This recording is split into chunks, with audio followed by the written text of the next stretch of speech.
and welcome back to 20th Century Dude. If you clicked on this video, then you've obviously heard the news that we're getting another Star Trek movie, on top of another Star Trek movie, on top of another Star Trek movie. But if you've clicked this, then you've probably heard about the Star Trek Picard movie that we're supposedly supposed to get. I don't know why we're getting a Star Trek Picard movie, unless it's the Star Trek Legacy thing that fans seem to be clamoring for, but in the form of a movie. Otherwise, it seems like some needless project like the Section 31 spin-off movie that Paramount is trying so hard to push, but nobody really wants. Then there's Star Trek 4. Or I guess Star Trek 14, but only really Star Trek 4 for the Kelvin timeline. That has been I call a working disaster for many, many years, that the Fall of the Beyond has never yet achieved liftoff. It has literally never went beyond. So now apparently that one has a director from Andor, so we'll see if that has gone anywhere production-wise at this point, because it's been, 8 years since we've had a Star Trek movie at this point? I mean, I suppose that's not a bad thing that we haven't been getting a Star Trek movie every single year, although the likeliness that we'll even get things like the Section 31 spin-off or the Star Trek 4 Kelvin movie will be just as likely as Rian Johnson getting his own Star Wars trilogy, whatever the heck that may be. But anyway, to the point of the argument, despite all these announcements and despite all the Star Trek that we've been getting since 2017, there's a reason why you'll probably never see a review or me discussing that often about any of them. Because honestly, since Discovery launched in, 2017-ish, on, I guess what would have been CBS All Access then, I'm gonna be honest, I kind of refuse to watch any new Star Trek from beyond that point. I can't do it. Like, there's no way I would subscribe to Paramount Plus, for one, just to watch Star Trek when I can, obviously get all these old shows on physical media, which I'm trying to build too, as well as I already have all the movies on DVD and whatnot anyway, so there's no reason to go there. But otherwise, why would I even subscribe to Paramount Plus to watch all this newfangled garbage? The closest thing I've seen that's new is like the first 1 or 2 episodes of Discovery, and I quit afterwards because it was obviously not Star Trek. It was not for me, and it's probably one of the worst Star Trek things I've ever seen. And trust me, there have been some doozies. I've also tried to watch the first episode of Picard once or twice, and I just can't get into it. It's just, again, not Star Trek. And Patrick Stewart, I'm sorry, is way too old at this point. So, I mean, how many series do we have to get it at this point that Star Trek is basically dead? It's literally dead, Jim. It's dead. It's dead in the water. Star Trek Discovery was awful.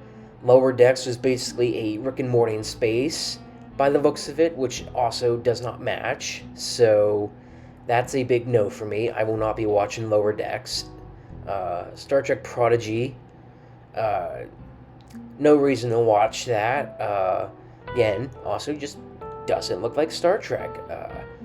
Short Treks, pointless, and from what I've heard, very condescending to a very specific white group of people, at least in one of the shorts, but anyway, so I'll also be not watching Short Treks, but even Picard and Strange New Worlds, I do not want to watch any of them. at all, because none of this new stuff since like 2017, 2018-ish, none of it is Star Trek to me. It's Star Trek in name only, but it is not actual Star Trek. So therefore, it is something I really just can't watch. I would not subscribe to a streaming service or even buy like season 2 of Discovery or something. I just will not watch it. But then I suppose there are the group of fans that claim that apparently only season 3 Picard, it's actually really good. It actually feels like Star Trek. And I've heard a good handful of things about it, and for the most part, it's been mostly well received by fans, by the fan base, which is probably why they're clamoring for the Star Trek Legacy project.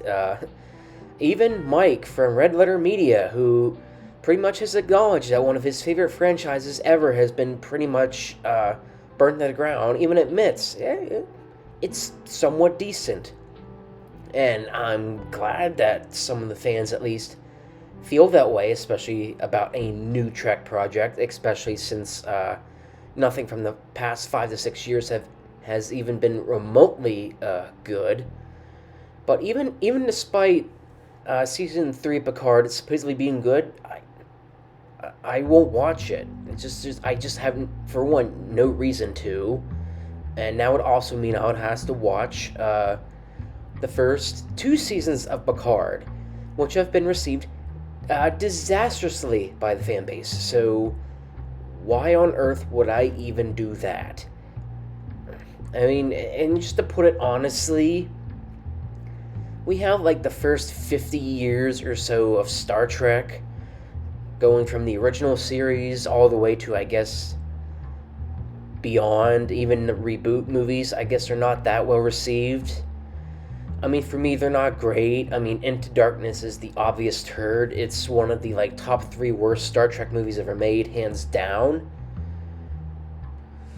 And yet, despite all the reboot movies' faults, and despite them also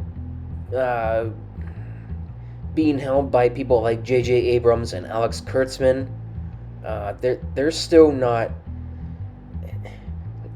They're not great, but they're not as bad as the new Kurtzman shows that have been on Paramount Plus for a while. So even then, they're only somewhat decent, somewhat mid at best. But yeah,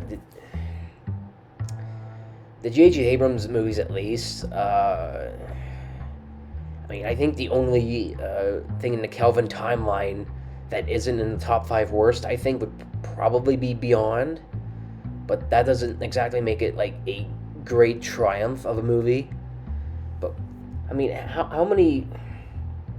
We have what, 13 of the movies in the first 50 years of Star Trek. 5 or 6 shows. It depends on whether or not you count the animated series at this point, which to me it's more canon than anything from the new Kurtzman shows. Even if the canonicity of that, even by Gene Roddenberry standards, is debated. But yeah, there's how many shows. I mean, Enterprise was okay. It wasn't perfect. It was okay. I mean, I would debate whether it's a true prequel or not, because of the countless canon errors to the original series, or even something like The Next Generation, technology-wise. I think, was it Major Grin, or was it Nitpicking Nerd or something? They had a theory. It's like a new timeline created by like First Contact, or like something in Voyager or something, and it created this like new timeline, sort of. So in a way, Enterprise is like sort of happened like that, but not really, because I mean, you also got to take into account, that somehow there's the original Enterprise before the original Enterprise. But yeah, but even then, I would watch Enterprise over any of the new Kurtzman shows. I have no reason to watch them. They are not Star Trek to me. They're only Star Trek in name only. I just think because at this point, they've really gone against Gene Roddenberry's original ideals for a utopian future. I mean, what was it, like, literally in the second episode of Discovery or something, we're just blowing each other to bits, like, already?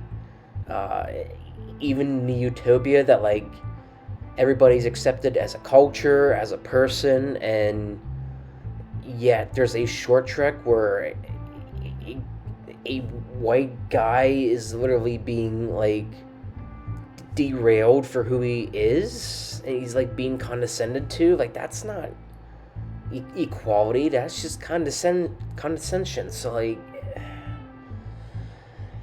yeah, I mean, I feel like other channels like the Dave Collins show as well have pretty much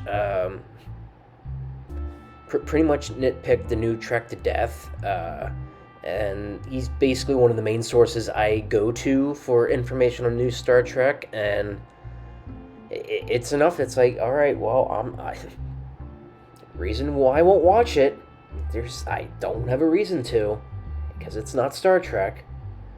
If Red Letter Media didn't make it clear, if Dave Collins didn't make it clear, if the entire freaking fan base didn't make it clear that this stuff is basically rotten at the core, then why should I watch it? Why should I subscribe to a streaming platform, pay how much a month to watch all these horrible shows? Or why should I get Picard Season 1 on, like, Blu-ray or something if I know I'm going to hate it? Like, why would I do that? Because we have all these old Star Trek shows, especially, like, in movies and whatnot, like, especially in the 20th century, or even Star Trek V, which wasn't a great movie, which wasn't really good at all, that's somehow actually decent now by, I guess, today's standards of Star Trek, because the bar has been lowered so much. Like, now there's, like, a musical episode or something, like Lower Decks is crossing over the Strange New Worlds. Like, what a mess. What a mess this has been, and yeah, I'm just gonna be frank. I won't watch it. I won't watch any of them. I refuse. I had enough exposure to the Kurtzman shows, and I'm good. I'm done. I don't care. To me, the 50th anniversary of Star Trek, that's when it ended. For me, that's as far as I'll go.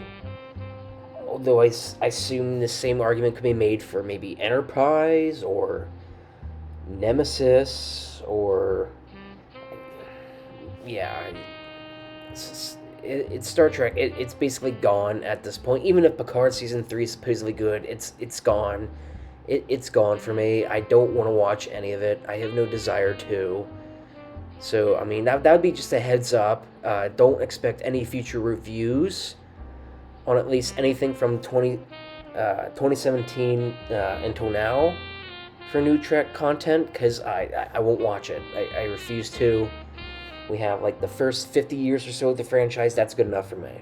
There's just my little rant of the evening, so I hope you all have been doing well in this very perilous weather, and stay tuned for next time. So, see ya, and live long and prosper.